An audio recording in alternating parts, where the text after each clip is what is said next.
What's up everyone, welcome to this video. In this video I will show you how to fix the battery not charging beyond 80% issue on your Galaxy S24 FE.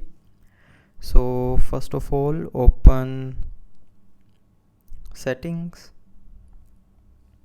Now in settings, scroll down and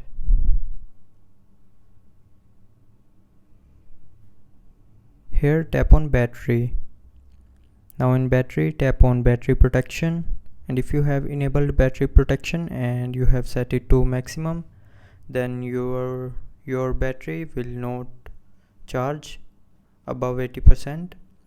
So if you want to charge your battery above 80%, then turn off battery protection, and after turning off battery protection you will be able to charge your battery up to 80%.